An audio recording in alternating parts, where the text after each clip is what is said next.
அனுசரணை வழங்குவோர். இப்போது 250 ரூபாவுக்கு சிக்னல் 160 கிராம். இலங்கையில் லாபகரமான விலையில் ஒரு பேக்.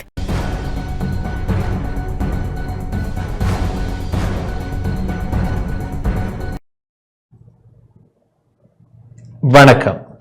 டான் தமிழொலியின் இரவு நேர பிரதான செய்தி அறிக்கையோடு இணைந்திருக்கும் நான் ஜெகநாதன் சஜித். முதலில் தலைப்புச் செய்திகள்.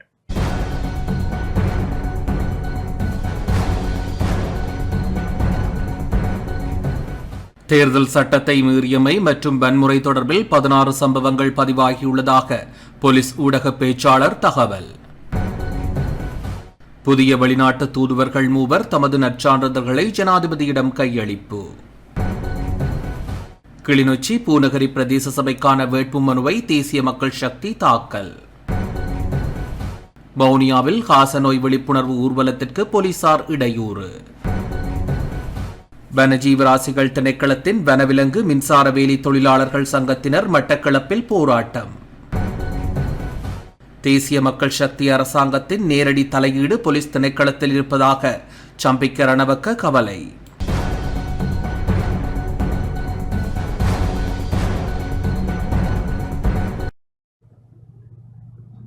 தொடர்வது முதன்மை செய்தி.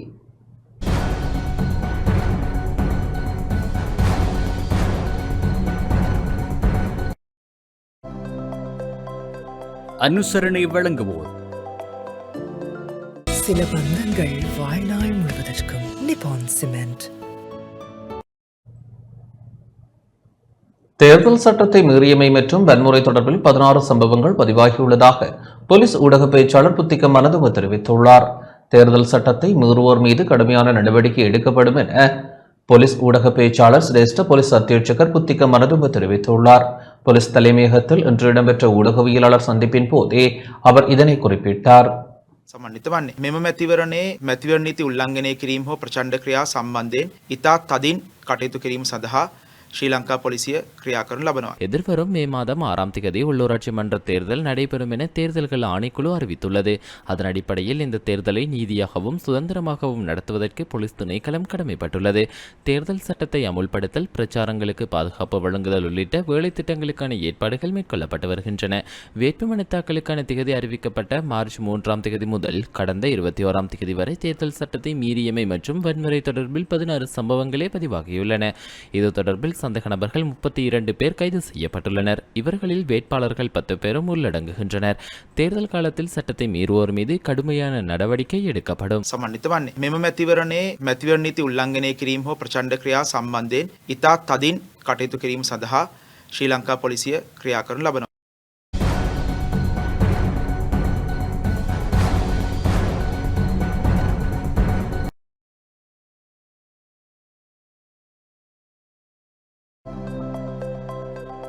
அனுசரணை வழங்கியோர். சில பந்தங்கள் வாழ்நாள் முழுவதற்கும். நிப்பான் சிமெண்ட்.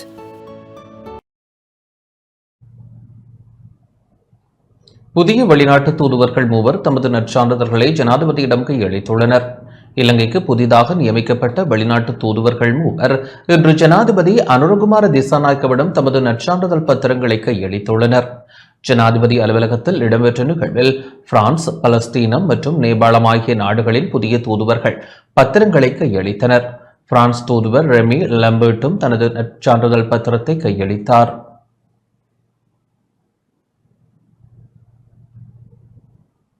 அத்துடன் பலஸ்தீன தூதுவராக நியமிக்கப்பட்டுள்ள இஹாப் ஐஎம் ஹாலிலும் தனது நற்சான்றிதழ் பத்திரத்தை ஜனாதிபதி அனுரகுமார திசாநாயக்கவிடம் கையளித்தார்.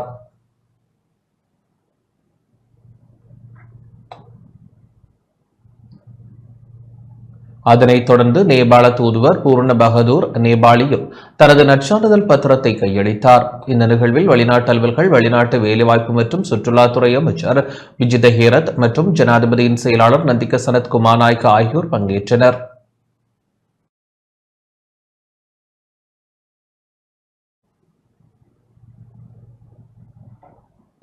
மஹிந்த ரணிலுடன் தாம் இணையப் போவதில்லை என எதிர்க்கட்சித் தலைவர் சஜித் பிரேமதாச தெரிவித்துள்ளார்.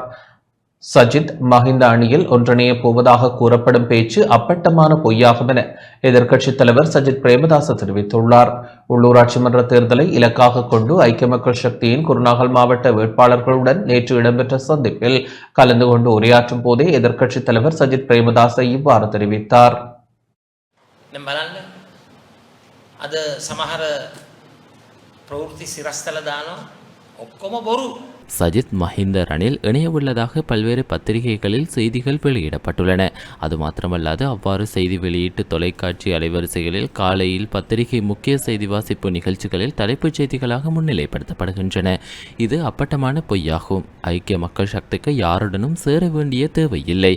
இவ்வருடம் நடைபெறவுள்ள உள்ளூராட்சி மன்ற தேர்தலில் ஐக்கிய மக்கள் சக்தி பெரும் வெற்றியடைவதை தடுக்க வங்குரோத்து அரசியல் கட்சிகள் ஒன்றிணைந்து பொய்யான செய்திகளை பரப்பி வருகின்றனர். கடந்த அரசாங்கம் செய்ததையே மீண்டும் செய்வது முறைமை மாற்றமல்ல. மக்களை ஏமாற்ற ஐக்கிய மக்கள் சக்தி அச்சப்படுகின்றது. பொய்யை நம்ப வைப்பதற்கும் மக்களை அரசியல் ரீதியாக ஏமாற்றுவதற்கும் நாம் பயப்படுகிறோம். ஐக்கிய மக்கள் சக்தியானது முடிவுகளை எடுக்கும் விடயத்தில் சரியான முடிவுகளையே எடுத்து வருகின்றது. இன்று அரசாங்கமானது பல்வேறு தலைப்புச் செய்திகளை தூக்கி பிடித்து கொண்டு ஐக்கிய மக்கள் சக்தி பல்வேறு கட்சிகளுடன் கூட்டு சேர முயற்சிக்கின்றது என போலியான செய்திகளை கட்டமைத்து வருகிறது. ஆனால் ஐக்கிய மக்கள் சக்தி ஒருபோதும் அத்தகையதொரு தீர்மானத்துக்கு வராது. நாம் இவர்களோடு இணையோம். ஐக்கிய மக்கள் சக்தி முதன்முறையாக உள்ளூராட்சி தேர்தலில் போட்டியிடுவதாலேயே இவ்வாறான செய்திகளை வெளியிடுகிறார்கள். දැන් මේ හැමෝටම තියෙන ලොකුම බය තමයි දැන් මේක හැදෙනවනේ. දැන් 6 වෙනිදායි පස්සේ මැයි මාසේ සමගි ජන බලවේගයේ දුරකථන ලකුණෙන් බිහි වෙන മന്ത്രിවරු දහස් සංඛ්‍යාත ප්‍රමාණයක් බිහි වෙනවා. யாழ்ப்பாணம் நல்லூர் பிரதேச ஒருங்கிணைப்பு குழு கூட்டம் இன்று இடம்பெற்றது. யாழ்ப்பாணம் நல்லூர் பிரதேச ஒருங்கிணைப்பு குழு கூட்டம் இன்று பிரதேச செயலக கேட்போர் கூடத்தில் இடம்பெற்றது. பிரதேச ஒருங்கிணைப்பு குழு தலைவரும் தேசிய மக்கள் சக்தியின் நாடாளுமன்ற உறுப்பினருமான ரஜீவன் ஜெயச்சந்திரமூர்த்தி மற்றும் நல்லூர் பிரதேச செயலாளர் யசோதா உதயகுமார் உள்ளிட்டோர் தலைமையில் இடம்பெற்ற கூட்டத்தில் பல்வேறு விடயங்கள் ஆராயப்பட்டன. இந்த கூட்டத்தில் நாடாளுமன்ற உறுப்பினர்களான க இளங்குமரன், இ அர்ஜுனா, ஸ்ரீ பவானந்த ராஜா மற்றும் துறைசார் திணைக்கள பிரதிநிதிகள், சமூக மட்ட அமைப்புகளின் பிரதிநிதிகள், கிராம சேவகர்கள், பொதுமக்கள் என பலர் பங்கேற்றனர்.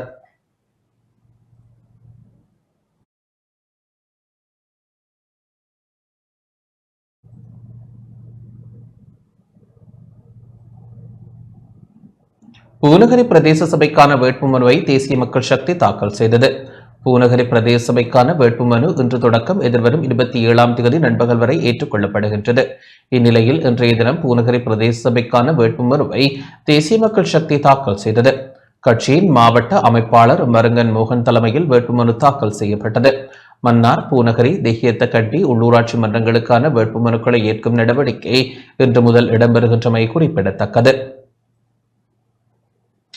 கிளிநொச்சி மாவட்டத்திலே பூநகரி பிரதேச சபைக்கு உரிய வேட்புமனு தாக்கல் நாங்கள் தேசிய மக்கள் சக்தி என்ற சார்பிலே நாங்கள் மனு தாக்கல் செய்யப்பட்டோம். மிகவும் வெற்றிகரமாக.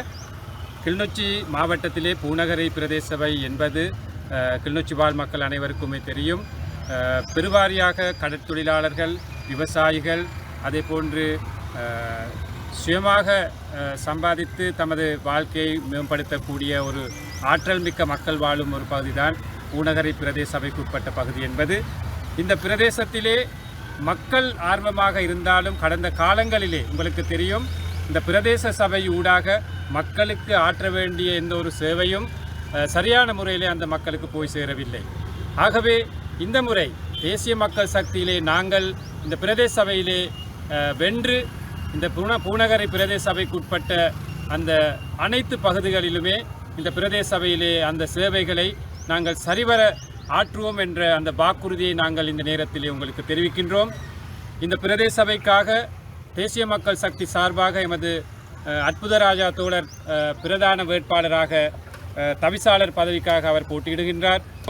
ஆகவே எங்களுக்கு நம்பிக்கை இருக்கின்றது, நாட்டில் ஏனைய பகுதிகளிலே நாங்கள் அமோகமான வெற்றியீட்டுவதை போன்று பூநகரி பிரதேச சபையிலும் நாங்கள் ஒரு பாரிய ஒரு வெற்றியை நாங்கள் பெற்றுக்கொள்வோம். பலவரங்கட்டு போகுது ஒரு மக்கள்கிட்ட இப்போ இருக்கிற மக்கள்கிட்ட தெளிவுத்தன்மையும் அந்த மக்கள் ஒரு மாற்றத்தை நோக்கி பயணிக்க வேண்டும். அப்போ மாற்றம் எங்களுக்கு தேவை. அந்த மாற்றத்தை இந்த மக்களிடத்தே நாங்கள் அதை பெரிய எதிர்பார்ப்பாக பார்க்க வேண்டும் என்பதற்காக தேசிய மக்கள் சக்தியின் ஒரு அமைப்பாக வேட்பாளராக நான் கடமையாற்றுகிறேன். தற்போது தேசிய மக்கள் சக்தியின் வேட்பாளராக இருக்கிறேன். இப்போ தற்போது மக்களுக்கு பொது சேவை செய்கிறதுக்காகத்தான் நான் இதுக்கு வந்தேன். நான் மகளிரோடு சேர்ந்து தான் வேலை செய்ய போகிறேன். மகளிருக்கு என்ன தேவையோ அதெல்லாம் செய்து கொண்டார். வவுனியாவில் காசநோய் விழிப்புணர்வு ஊர்வலத்திற்கு போலீசார் இடையூறு ஏற்படுத்திய சம்பவம் பதிவாகியுள்ளது. வவுனியாவில் காசநோய் விழிப்புணர்வு ஊர்வலத்திற்கு போக்குவரத்து போலீஸ் பொறுப்பதிகாரி இடையூறு ஏற்படுத்திய சம்பவம் பதிவாகியுள்ளது. காசநோய் விழிப்புணர்வு பேரணியை மேற்கொள்வதற்கு காசநோய் கட்டுப்பாட்டு பிரிவால் ஏற்பாடு மேற்கொள்ளப்பட்டது. இதன்போது அங்கு விரைந்த வவுனியா போக்குவரத்து போலீஸ் பொறுப்பதிகாரி குறித்த ஊர்வலத்தை நடத்துவதற்கு அனுமதி வழங்க முடியாது என வைத்தியர்களிடம் தெரிவித்தார். இதன்போது வன்னி பிரதீப் போலீஸ் மா அதிபரிடம் ஊர்வலம் தொடர்பில் தெரியப்படுத்தியதாக வைத்தியர்கள் தெரிவித்தனர். எனினும் போக்குவரத்து பொறுப்பதிகாரி அனுமதி வழங்க மறுத்திருந்தார். இதனை ஊடகவியலாளர்கள் இருவர் ஒளிப்பதிவு செய்த வேளை போலீசார் இடையூறை ஏற்படுத்தும் விதமாக நடந்து கொண்ட சம்பவம் பதிவாகியுள்ளது. அத்துடன் ஊர்வலத்தில் கலந்து கொள்ள சென்றிருந்த முச்சக்கர வண்டிகளையும் போக்குவரத்து போலீஸ் பொறுப்பதிகாரி ஒளிப்பதிவு செய்திருந்தார். இந்த ஊர்வலம் தொடர்பில் வைத்தியர்கள் பிரதி போலீஸ் மா அதிபர், வவுனியா மாவட்ட அரசு அதிபர் ஆகியோருடன் தொலைபேசியில் கலந்துரையாடியதன் அடிப்படையில் போக்குவரத்து போலீஸ் நிலைய பொறுப்பதிகாரி ஊர்வலத்திற்கு அனுமதி வழங்கினார். அதன் பின்னர் வைத்தியர்களால் காசநோய் விழிப்புணர்வு ஊர்வலம் நடத்தப்பட்டது.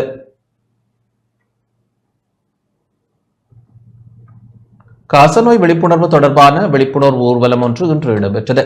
வவுனியா வைத்தியசாலை உள்ளிட்ட வீதியில் அமைந்துள்ள வவுனியா மாவட்ட மார்பு நோய் சிகிச்சை நிலையத்தில் ஆரம்பித்த விழிப்புணர்வு ஊர்வலம் யாழ் வீதியை அடைந்து வைத்தியசாலை சுற்றுவட்ட வீதியூடாக கண்டி வீதியால் சென்று மணிக்கூட்டு கோபுர சந்தியூடாக பஜார் வீதியை அடைந்து கொரவப்பொத்தானை வீதியூடாக வைத்தியசாலையை சென்றடைந்தது. இதன்போது காசநோயை கட்டுப்படுத்துதல் தொடர்பான அறிவுறுத்தல்கள் வழங்கப்பட்டதுடன் விழிப்புணர்வு துண்டு பிரசுரங்களும் வழங்கப்பட்டன. இதில் தாதியர்கள் உட்பட 100க்கும் மேற்பட்ட முச்சக்கர வண்டிகளும் கலந்து கொண்டன.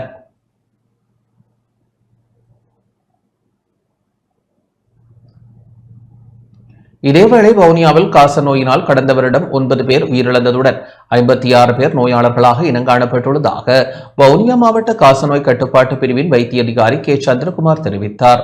வவுனியாவில் இன்று இடம்பெற்ற ஊடகவியலாளர் சந்திப்பில் கலந்து கொண்டு கருத்து தெரிவிக்கும் போதே அவர் இவ்வாறு தெரிவித்தார். காசநோய் தினம் அனுஷ்டிக்கப்படுகின்றது. ஒவ்வொரு வருடமும் ஒவ்வொரு துணைப்பொருளில் அது அனுஷ்டிக்கப்படுகின்றது. இம்முறை எம்மால் காசநோயை முடிவுக்கு கொண்டு வர முடியும் என்ற துணைப்பொருளில் இம்முறை அனுஷ்டிக்கப்படுகின்றது. காசநோயானது ஒரு காற்றினால் பரவும் நோயாகும். ஏற்கனவே காசநோய் உள்ள ஒரு நோயாளி இருமும் போது, தும்மும் போது, கதைக்கும் போது அவருடைய காசநோய் கிருமிகள் வலித்துளிகளில் பரவி மற்றவர்கள் சுவாசிக்கும் போது அவர்களுக்கு தொற்றக்கூடிய சாத்தியக்கூறு இருக்கின்றது. ஆகவே இது அறிகுறிகளான 2 கிழமைக்கு மேற்பட்ட தொடர்ச்சியான இருமல். அவர்கள் இருமும் போது சளியோடு சில நேரம் ரத்தம் கலந்து வருவதும் அதுக்குரிய ஒரு அறிகுறியாக காணப்படுகின்றது. அதை விட நெஞ்சினோ, மூச்செடுக்க கஷ்டம், உடல் நிறை குறைவடைதல், சாப்பாட்டில் விருப்பமில்லை என்பதும் எல்லாம் காசநோய்க்குரிய அறிகுறிகள். இந்த நோய்க்கு எங்கிட்ட முற்றாக மருந்து இருக்கிறது. அந்த மருந்து 6 மாதத்துக்கு நேரடி கண்காணிப்பு சிகிச்சை என்ற சிகிச்சையின் மூலம் எடுக்கப்பட்டால் இந்த நோயை முற்றாக குணமாக்கலாம். இந்த நோய் பரவாமல் தடுக்கிறேன்னு சொன்னால் இருமும் போதும், தும்மும் போதும், கதைக்கும் போது கூடுதலாக எங்களை பொறுத்தவரை ஒரு மாஸ்க் அணிந்து கொண்டு இருப்பது இந்த நோயை பரவாமல் தடுக்கிறதுக்குரிய சாத்தியக்கூறு இருக்கிறது.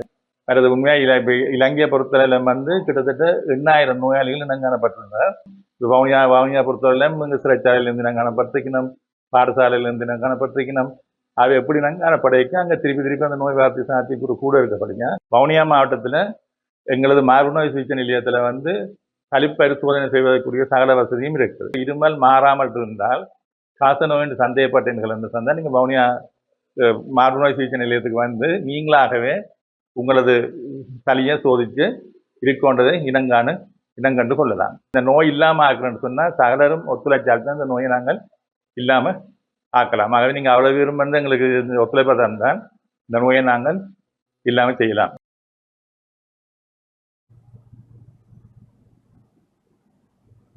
விளம்பர இடைவெளியை தொடர்ந்து செய்திகளோடு இணைந்திருங்கள்.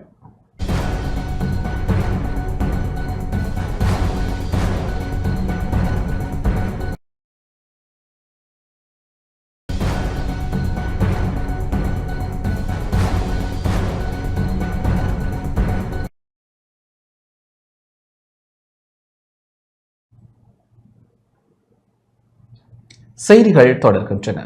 திருகோணமலை மூதூர் பிரதேச சபையின் மல்லிகைத்தீவு உப அலுவலகத்திற்குள் காட்டு யானைகள் உட்புகுந்து சேதம் விளைவித்துள்ளன.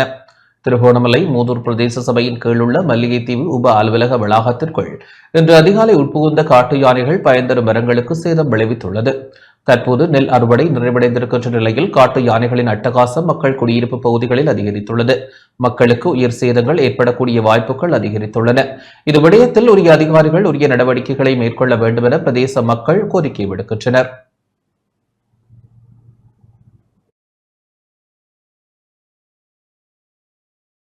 இன்று விடிய காலை ஒரு 3-4 மணி அளவிலே யானைகள் மல்லிகைத்தீவு மணச்சனை பிரதேசத்தில் அமைந்திருக்கிற உப பிரதேச அலுவலகத்துக்குள் யானைகள் வருகை தந்தது.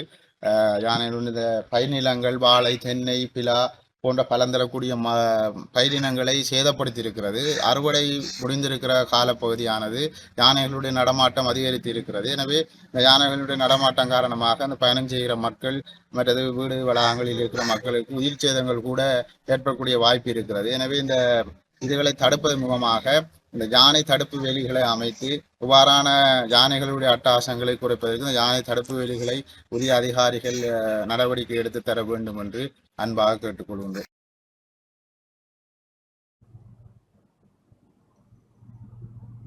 வனஜீவராசிகள் திணைக்களத்தின் இலங்கை வனவிலங்கு மின்சார வேலை தொழிலாளர் சங்கத்தினர் கவனஈர்ப்பு போராட்டத்தில் ஈடுபட்டனர். பல்வேறு கோரிக்கைகளை முன்வைத்து வனஜீவராசிகள் திணைக்களத்தின் இலங்கை வனவிலங்கு மின்சார வேலை தொழிலாளர் சங்கத்தினர் கவனஈர்ப்பு போராட்டத்தில் இன்று ஈடுபட்டனர். மட்டக்களப்பு காந்தி பூங்காவில் சங்கத்தின் மட்டக்களப்பு தலைவர் இர்ஃபான் தலைமையில் கவனஈர்ப்பு போராட்டம் முன்னெடுக்கப்பட்டது. மட்டக்களப்பு பஸ் நிலையம் இருந்து பேரணியாக மாவட்ட செயலகம் வரை பேரணியொன்றை முன்னெடுக்க தீர்மானித்த போதும் தேர்தல் விதிமுறைகளுக்கு அமைவாக அது தவிர்க்கப்பட்டு காந்தி பூங்காவில் அமைதியான முறையில் கவனஈர்ப்பு போராட்டம் இடம்பெற்றது.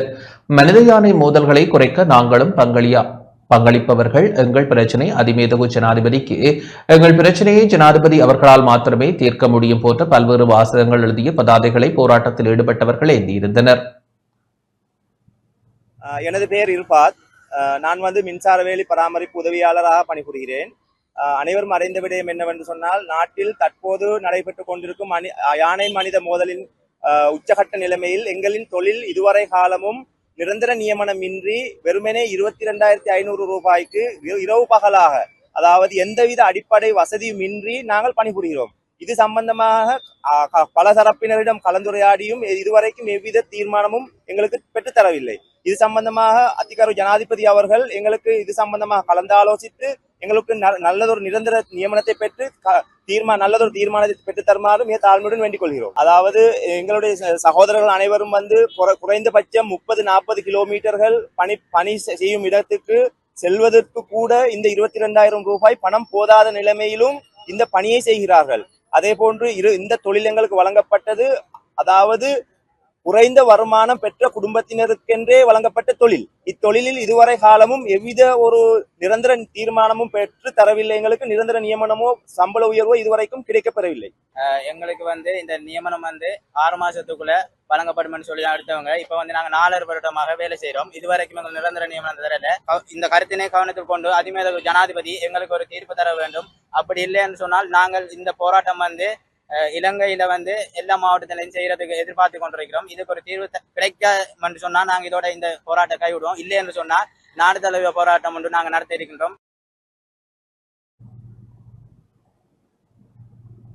பொய்யான வாக்குறுதிகளை அரசாங்கம் வழங்கியுள்ளதாக மக்கள் போராட்ட முன்னணியின் தேசிய நிறைவேற்றுக்குழு உறுப்பினர் ரஜீவ்காந்த் தெரிவித்துள்ளார்.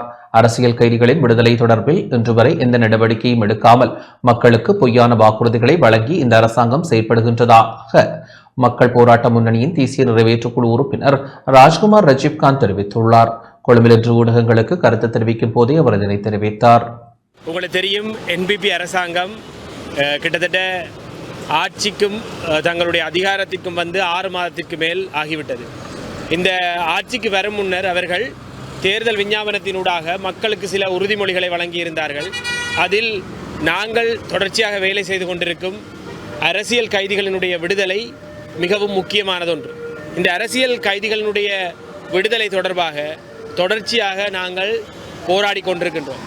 அரசியல் கைதிகள் இந்த நாட்டில் ஏற்பட்ட அசாதாரண சூழ்நிலை காரணமாக பல்வேறு ஆண்டுகளாக சிறையில் வாடிக்கொண்டிருக்கின்றார்கள். இன்று 30 ஆண்டுகளுக்கு மேல் இந்த சிறைச்சாலைக்குள்ளே பல அரசியல் கைதிகள் இருக்கின்றார்கள். நான் அவர்களில் சிலரை பார்ப்பதற்காக இன்று இங்கு வருகை தந்திருக்கின்றேன். கிட்டத்தட்ட 19 வயதில் கைது செய்யப்பட்ட சிவகுமார், பார்த்திபன் என்பவர் என்ற இருவர் 30 வருடங்களாக இன்று 50 வயதை எட்டியும் விடுதலையை அடைய முடியாமல் தவித்துக் கொண்டிருக்கின்றார்கள். இவர்களுடைய விடுதலை தொடர்பாக விஜித்த ஹேரத் அவர்களிடம் அக்டோபர் மாதம் நான் வலியுறுத்தியிருந்தேன். அவர் அதற்கு விடுதலை இடம்பெறும், அதற்கான வேலைகள் இடம்பெறுகின்றது என்று கூறியிருந்தார். அதற்கு பின்னர் பிரதி அமைச்சர் ஒருவரின் ஊடாக ஹர்ஷ நாணயக்கார் அவர்களுக்கு இது தொடர்பாக எடுத்து கூறியிருந்தேன். அதற்குரிய பதில் எனக்கு கிடைக்கவில்லை. அதன் பின்னர் பிரதமர் ஹரணி அமரதுங்க அவர்களுக்கு நான் பல்வேறு தகவல்களை அனுப்பியிருந்தேன், செய்திகளை அனுப்பியிருந்தேன். எத்தனையோ ஊடக சந்திப்பின் ஊடாக தொடர்ச்சியாக இந்த அரசாங்கத்திற்கு இருக்கின்ற அரசியல் கைதிகளினுடைய விடுதலை தொடர்பாக, அவர்களது கஷ்டம் தொடர்பாக, அது ஏற்கனவே வழங்கப்பட்ட வாக்குறுதி, அதற்கு மக்களாணை கிடைத்திருக்கின்றது, அவர்களின் விடுதலை என்பது காலத்தின் கட்டாயம் என்பதை தொடர்ச்சியாக எடுத்து கூறிக்கொண்டிருக்கின்றோம். ஆனால் இன்று வரை எந்த ஒரு நடவடிக்கையும் எடுக்காமல் மீண்டும் ஒரு தேர்தலுக்காக பொய்யான வாக்குறுதிகளோடு பல NPP தோழர்கள் இந்த அரசியல் களத்தில் குதித்திருக்கின்றார்கள்.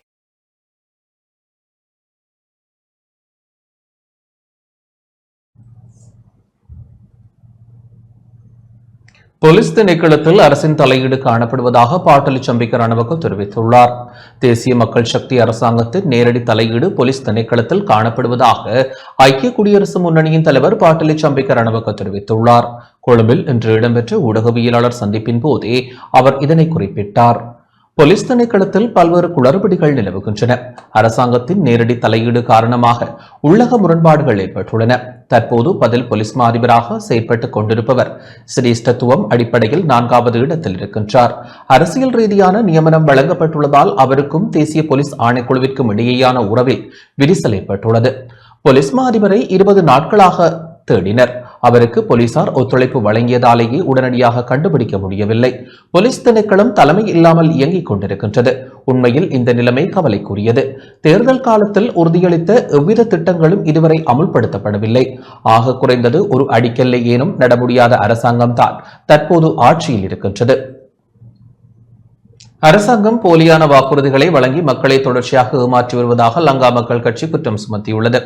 அரசாங்கம் போலியான வாக்குறுதிகளை வழங்கி மக்களை தொடர்ச்சியாக ஏமாற்றி வருவதாக லங்கா மக்கள் கட்சியின் பொதுச் செயலாளர் சாலிக்க பெரேரா குற்றம் சுமத்தியுள்ளார். கொழும்பில் இன்று இடம்பெற்ற ஊடக சந்திப்பில் அவர் இதனை தெரிவித்தார்.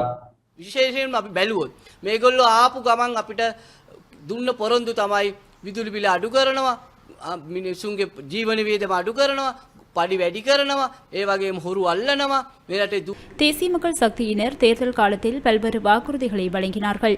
எனினும் அவற்றில் எதுவும் நிறைவேற்றப்படவில்லை. அவ்வாறு பார்க்கும்போது கடந்த கால அரசாங்கங்களைப் போன்றே செயற்பட்டு வருகிறார்கள். இளைஞர்களுக்கு 12 லட்சம் ரூபாவுக்கு கார் பெற்றுக் கொள்ளலாம் என்றார்கள். இப்போது காரை பற்றிய எண்ணமே வர முடியாத அளவுக்கு விலை அதிகரிக்கப்பட்டுள்ளது. வரவு செலவு திட்டத்தில் புத்த சாசன அமைச்சுக்கு முறையான நிதி ஒதுக்கப்படவில்லை. கலாசாரத்தை பாதிக்கும் வகையில் பிரதமர் ஹரணி அமரசூரிய இயங்குகிறார். இதனை ஏற்றுக்கொள்ள முடியாது. இவ்வாறான காரணங்களால் நாம் தனித்துவமான கட்சியாக செயற்படுவதற்கு தீர்மானித்தோம். அரசாங்கம் மீதான மக்களின் வெறுப்பு எதிர்வரும் தேர்தலில் நிச்சயம் வெளிப்படும் என நம்புகிறோம். භූෂණය නැති කරනවා, වාහන ගන්න වගේ නොයෙක් වූ පොරොන්දු දුන්නා. ඒ වගේම ලක්ෂ 12ට විට්ස් කාර් එකක් ගන්න පුළුවන්.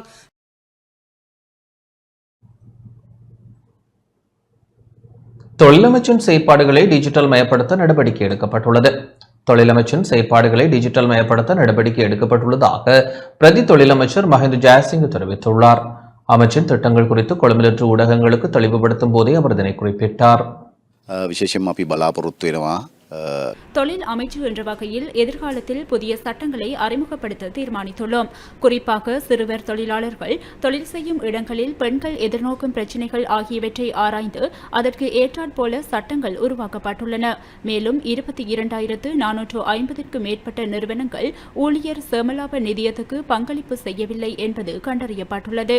அவ்வாறு 36 பில்லியன் ரூபாவுக்கும் மேற்பட்ட தொகையை அந்த நிறுவனங்களிடம் இருந்து பெற்றுக்கொள்ள வேண்டியுள்ளது. அதற்கான நடவடிக்கை நாம் மேற்கொள்வோம்.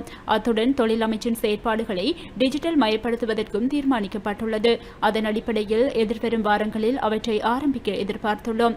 அதனூடாக மோசடிகள் தவிர்க்கப்படும். அத்துடன் சேவைகளையும் மிக விரைவாக பெற்றுக்கொள்ளக்கூடியதாக இருக்கும். කම්කරු දෙපාර්තමේන්තුව හරහා අපේ රටේ වැඩ කරන ජනතාවගේ තිබෙන ප්‍රශ්න ගැටලු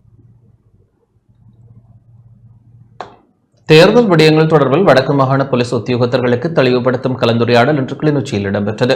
தேர்தல் முறைப்பாடுகளை போலீசார் முகாமைத்துவம் செய்தல் மற்றும் தேர்தல் கடமைகளின் போது போலீசாரின் வகிபாகம் தொடர்பில் வடக்கு மாகாண போலீஸ் உத்தியோகத்தர்களுக்கான கலந்துரையாடல் இன்று கிளிநொச்சியில் இடம்பெற்றது.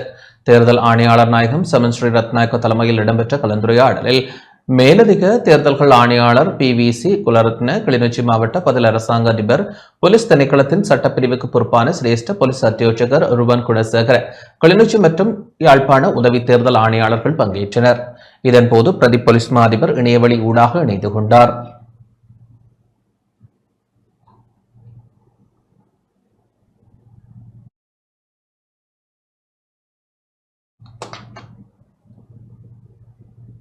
உள்ளூராட்சி சபை தேர்தலில் தமிழரசு கட்சி சார்பில் போட்டியிடும் வேட்பாளர் அறிமுக நிகழ்வு நேற்று இடம்பெற்றது. 2025 ஆண்டு உள்ளூராட்சி சபைகளுக்கான தேர்தலில் இலங்கை தமிழரசு கட்சி சார்பில் போட்டியிடும் வேட்பாளர் அறிமுக நிகழ்வு யாழ் சாவகச்சேரியில் நேற்று இடம்பெற்றது. இலங்கை தமிழரசு கட்சியின் சாவகச்சேரி தொகுதி கிளை தலைவர் சட்டத்தரணி கேசவன் சைனன் தலைமையில் இடம்பெற்ற நிகழ்வில் சாவகச்சேரி தொகுதி கிளைக்குட்பட்ட நகரசபை மற்றும் பிரதேச சபையில் போட்டியிடும் வேட்பாளர்கள் கலந்து கொண்டு தம்மை அறிமுகம் செய்தனர். மேலும் இந்த நிகழ்வில் கட்சி நிர்வாகிகள், உறுப்பினர்கள், கட்சி தொண்டர்கள், நலன் விரும்பிகள் என பலர் கலந்து கொண்டனர்.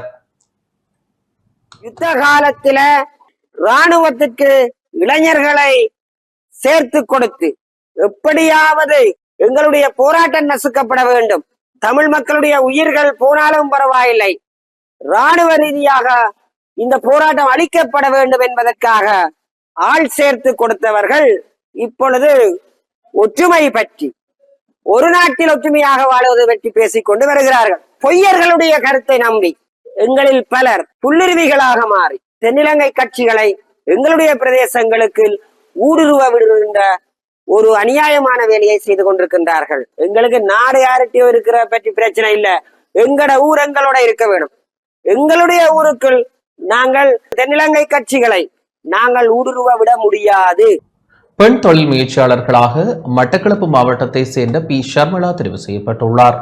மகளிர் மற்றும் சிறுவர் அலுவல்கள் அமைச்சின் வழிகாட்டலில் மகளிர் தினத்தை முன்னிட்டு நடத்தப்பட்ட பெண் தொழில் முயற்சியாளர்களை பாராட்டும் நிகழ்வில் மட்டக்களப்பு மாவட்ட பெண் தொழில் முயற்சியாளர் P. ஷர்மிளா பாராட்டி கௌரவிக்கப்பட்டார். நிலையான எதிர்காலத்தை உருவாக்குவதற்காக அவள் வலுவான வழிகாட்டியாக இருப்பாள் எனும் தொனிப்பொருளில் 2025 மகளிர் தினத்தை முன்னிட்டு மகளிர் மற்றும் சிறுவர் அலுவல்கள் அமைச்சின் வழிகாட்டலில் இலங்கை பெண்கள் பணியகத்தின் மகளிர் செயற்பாட்டு அங்கத்தவர்களுக்கிடையே நடத்தப்படும் பெண் தொழில் முயற்சியாளர்களை பாராட்டும் நிகழ்ச்சி திட்டத்தில் மட்டக்களப்பு மாவட்டத்திலிருந்து பெண் தொழில் முயற்சியாளராக P. ஷர்மிளா தெரிவு செய்யப்பட்டுள்ளார். மட்டக்களப்பு மாவட்ட செயலகத்தில் இடம்பெற்ற நிகழ்வில் மாவட்ட அரசாங்க அதிபர் ஜஸ்டினா முரளிதரன் தொழில் முயற்சியாளர் P. ஷர்மிளாவை பாராட்டியதோடு சான்றிதழ் மற்றும் 50,000 ரூபாய் பணப்பரிசலையும் வழங்கி வைத்தார். நிகழ்வில் உதவி மாவட்ட செயலாளர் G. பிரணவன், மாவட்ட மகளிர் அபிவிருத்தி உத்தியோகத்தர் S. அருளாயினி ஆகியோர் கலந்து கொண்டனர். நான் கைகளால் செய்யப்பட்ட ஹேண்ட் டச் ஹேண்டிகிராஃப்ட் சுய தொழில் முயற்சியில் ஈடுபட்டு கொண்டிருக்கிறேன். என்னைய இந்த நிலைமைக்கு மட்டக்களப்பு மாவட்டத்தில் ஏறாவூர்பட்டு பிரதேச செயலகத்தில் சிறு தொழில் முயற்சியில் 1ஆம் இடத்தையும் எடுத்து மட்டக்களப்பு மாவட்டத்திலேயும் சுய தொழில் பிரிவில் 1ஆம் இடத்தையும் பெறுறதுக்கு உறுதுணையாயிருந்த எங்களோட மாவட்ட அரசாங்க அதிபர், ஏறாவூர்பட்டு பிரதேச செயலாளர், அவங்களோட சேர்ந்த WDO, அவங்களோட சேர்ந்த சிறு தொழில் முயற்சியில் ஈடுபடுற அனைவருக்கும், IDB உட்பட அனைவருக்கும் மனமார்ந்த நன்றியை தெரிவித்துக் கொள்றதோட தேசிய ரீதியில் பெண்கள் சிறுவர்கள் மினிஸ்ட்ரிக்கு ஊடாக எனக்கு ஒரு அவார்டிங் உண்டும், அதே நேரம் 50,000 ரூபாய் பணப்பதியும் கிடைச்சது. இதுக்கு என்னைய திறம்பட நடாத்தி என்ற தொழிலை முன்னேறதுக்கு உதவி புரிந்த மாவட்ட அரசாங்க அதிபர், ADS மற்றும் எங்களோட பெண்கள் உத்தியோகத்தர், அதோடு இணைஞ்ச சிறு தொழில் முயற்சியாளர் பிரிவுகளில் இருக்கிற அரசாங்க தரப்பினர் அனைவருக்கும் மனமார்ந்த நன்றியை தெரிவிக்கிறதோட அதே நேரம் இப்போதைய சூழ்நிலையில் பிளாஸ்டிக் உற்பத்தி பொருட்களை குறைக்கிறது தான் மிகவும் முக்கியமானதாக இருக்குது. அந்த விதத்தில் எங்களோட பெண்கள் என்னோட இணைஞ்சி 33 பெண்கள் இந்த தொழிலில் ஈடுபட்டு கொண்டிருக்கிறாங்க. ஹேண்ட் டச் ஹேண்டிகிராஃப்டில் நாங்கள் கூடுதலாக என்னத்தை பார்க்குறோம்னு சொன்னால் பிளாஸ்டிக் உற்பத்தியை குறைக்கிறதோட இடியப்பத்தட்டு, அதே நேரம் பூமாலைகள் எல்லாமே இந்த இயற்கை முறையிலால் அமைஞ்ச பனையோல பண்புள்ளில் செய்து கொண்டிருக்கிறோம். இதுக்கான சந்தர்ப்பத்தையும் வாய்ப்பையும் தந்தால் நானும் முன்னேறதோட எங்களோட பெண்களும் உற்பத்தியில் சிறந்த முறையில் ஈடுபெறுவார். திருகோணமலை மட்டக்களப்பு பிரதான வீதியில் மூதூர் ஜின்னா நகர் பகுதியில் டிப்பர் வாகனம் விபத்திற்குள்ளாகியுள்ளது. திருகோணமலை மட்டக்களப்பு பிரதான வீதியில் மூதூர் ஜின்னா நகர் பகுதியில் டிப்பர் வாகனம் வீதியை விட்டு விலகி விபத்திற்குள்ளாகியுள்ளது. விபத்தில் வாகனச்சாரதி சிறு காயங்களுடன் உயிர் தப்பியுள்ளார். இச்சம்பவம் இன்று மாலை இடம்பெற்றுள்ளது. வீதியில் திடீரென குறுக்கிட்ட சிறுவனை காப்பாற்றுவதற்காக சாரதி டிப்பரை திருப்பியமையே விபத்திற்கு காரணம் என்று தெரிவிக்கப்படுகின்றது. விபத்து சம்பவம் தொடர்பிலான மேலதிக விசாரணைகளை மூதூர் போலீசார் முன்னெடுத்து வருகின்றனர்.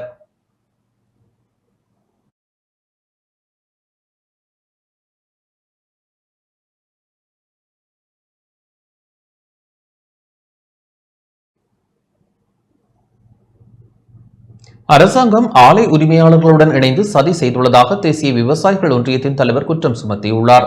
அரசாங்கம் அரிசி ஆலை உரிமையாளர்களுடன் இணைந்து சதி செய்துள்ளதாக தேசிய விவசாயிகள் ஒன்றியத்தின் தலைவர் அனுராத தென்னகோன் தெரிவித்துள்ளார். கொழும்பில் இன்று இடம்பெற்ற ஊடகவியலாளர் சந்திப்பின் போதே அவர் இதனை தெரிவித்தார்.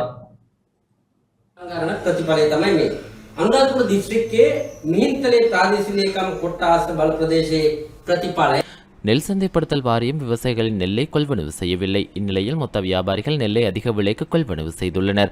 அதேபோன்று தற்போது வெளியிடப்பட்டுள்ள வர்த்தமானி அறிவித்தலை மாற்றியமைக்காத பட்சத்தில் எதிர்வரும் தமிழ் சிங்கள புத்தாண்டின் போது அரிசி தட்டுப்பாட்டை எதிர்கொள்ள நேரிடும். அரிசியை விநியோகிக்கும் போது விதிக்கப்பட்டுள்ள வரியை நீக்க வேண்டும். அரசாங்கம் அரிசி ஆலை உரிமையாளர்களுடன் இணைந்து சதி செய்துள்ளது. அரிசி ஆலை உரிமையாளர்கள் அதிக விலைக்கு நெல்லை கொள்வனவு செய்தமையினால் அரிசியை குறைந்த விலைக்கு விநியோகிக்க முடியாத நிலை காணப்படுவதாக அரசாங்கம் கூறுகின்றது. விவசாயத்தை மீட்டெடுக்க இந்த அரசாங்கம் நடவடிக்கை எடுத்துள்ளது.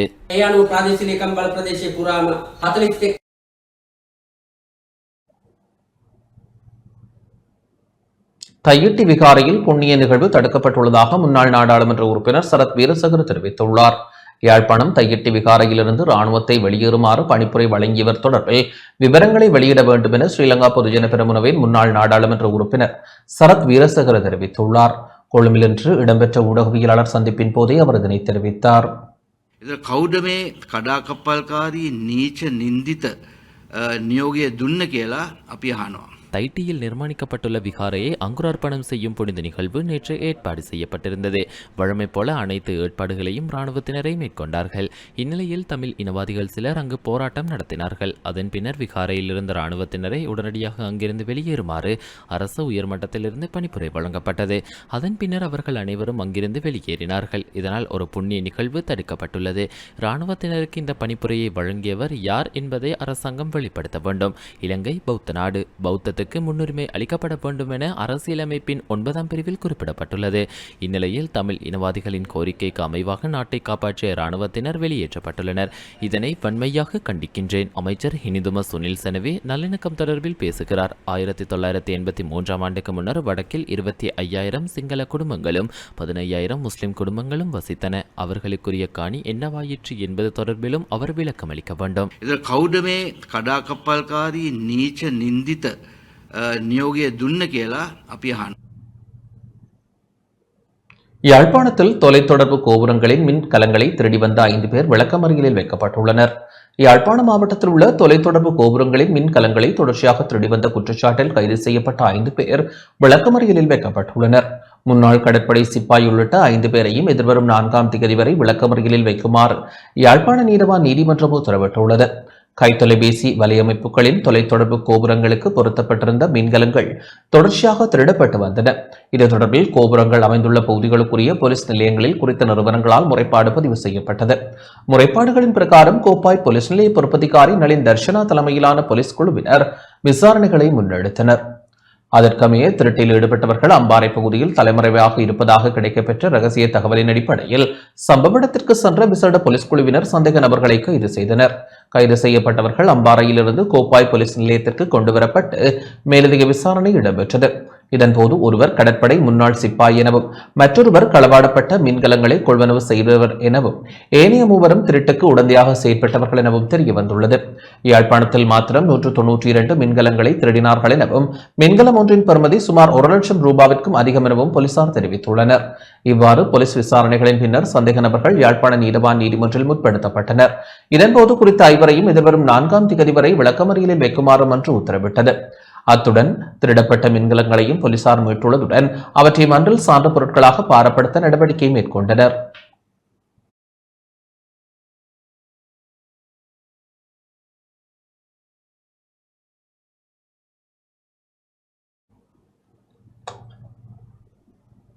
கிளிநொச்சி புழுதியாறு குளத்தின் செயலிழந்துள்ள ஏற்று நீர்ப்பாசன அபிவிருத்தி வேலைகளை மேற்கொள்ளுமாறு மக்கள் கோரிக்கை விடுத்துள்ளனர்.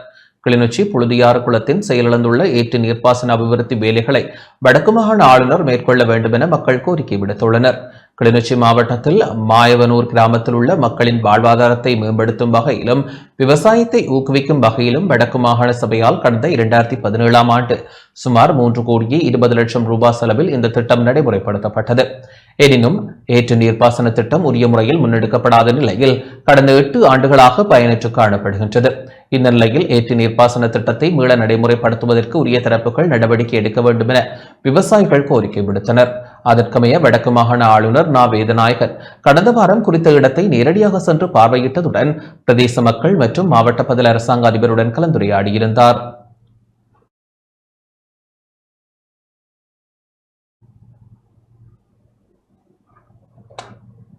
மட்டக்களப்பு புதிய மாவட்ட செயலக வளாகத்தில் முன்பள்ளி மாணவர்களின் ஓவிய கண்காட்சி இடம்பெற்றது.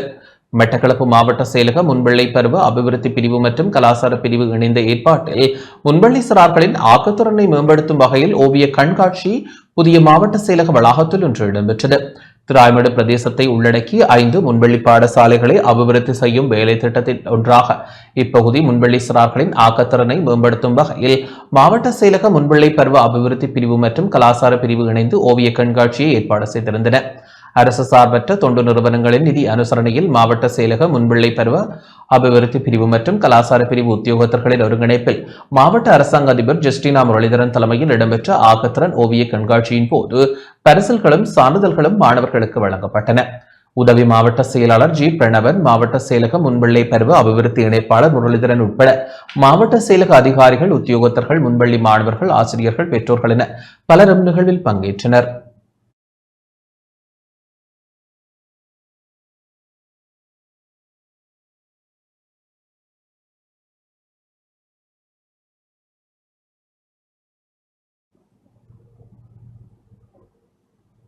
அரசாங்கம் தோல்வியடையும் என முன்னாள் நாடாளுமன்ற உறுப்பினர் சரித ஹேரத் தெரிவித்துள்ளார். பொருளாதார செயற்பாடுகளால் அரசாங்கம் தோல்வியடையும் என முன்னாள் நாடாளுமன்ற உறுப்பினர் சரித ஹேரத் தெரிவித்துள்ளார். ஐக்கிய மக்கள் சக்தியின் தலைமையகத்தில் இன்று இடம்பெற்ற ஊடகவியலாளர் சந்திப்பின் போதே அவர் இதனை குறிப்பிட்டார். ඒ නිසා මේ ආණ්ඩුව ෆේල් වෙන්නේ එකොනොමික් ඇක්ටිවිටීස් කියන කලාපය ඇතුලේ ආර්ථික ක්‍රියාකාරකම් සීරෝ කරලා තියෙන්නේ. நாட்டை முன்னோக்கி கொண்டு செல்லக்கூடிய வகையில் காத்திரமான பொருளாதார செயற்பாடுகள் அரசாங்கத்திடம் கிடையாது. அதனால் அரசாங்கம் தோல்வியடையும் நிலைக்கு தள்ளப்பட்டுள்ளது.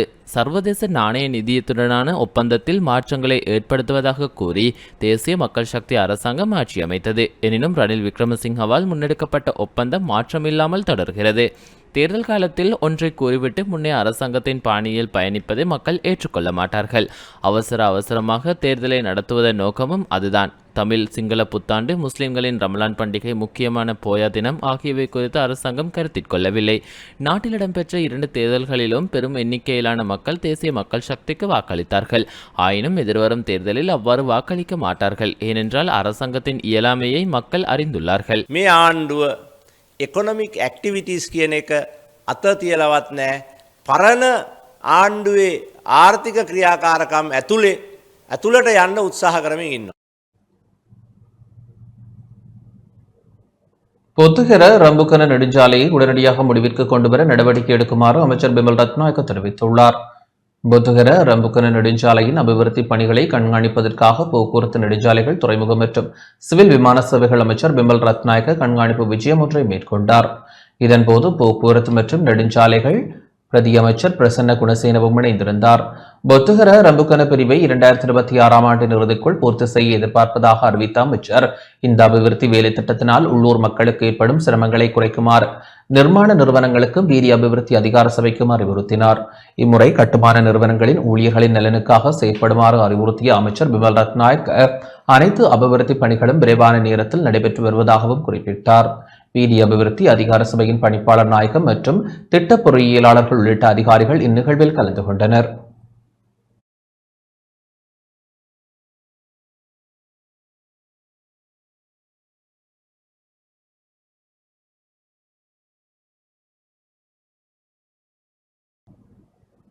தொடர்வது வர்த்தக வாணிப செய்திகள்.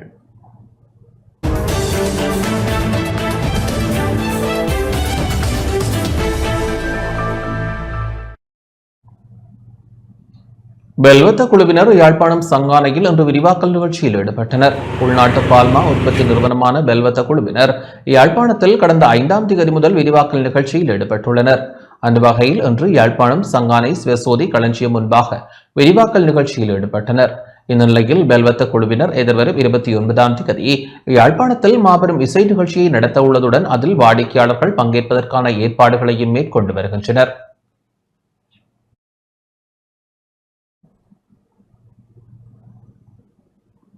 இலங்கை வங்கி மட்டக்களப்பு காத்தான்குடி கிளை காத்தான்குடி கடற்கரை வீதிக்கு இடமாற்றம் செய்யப்படும் புதிய இடத்தில் திறந்து வைக்கப்பட்டுள்ளது.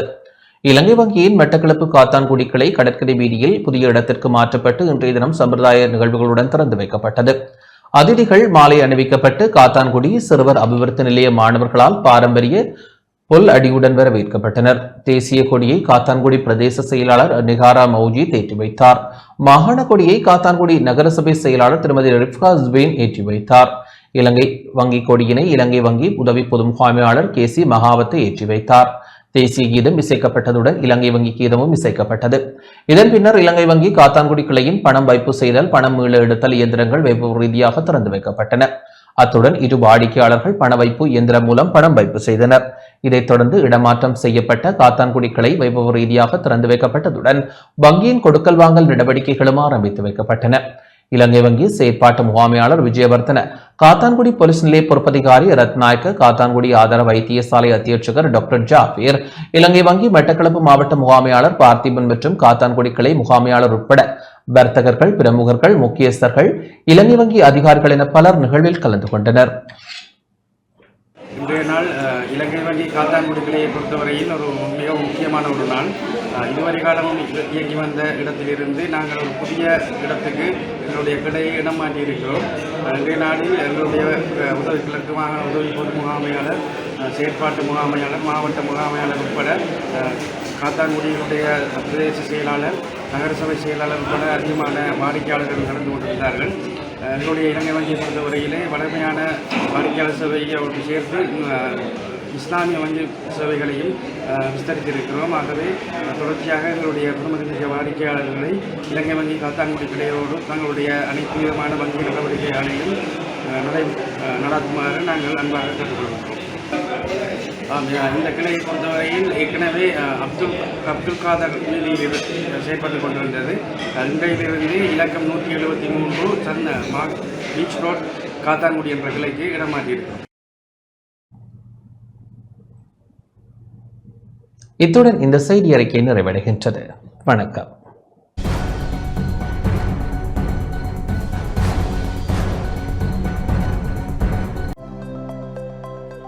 அனுசரணை வழங்கியோர் இப்போது 280 ரூபாவுக்கு சிக்னல் 160 கிராம். இலங்கையில் லாபகரமான விலையில் ஒரு பேக்.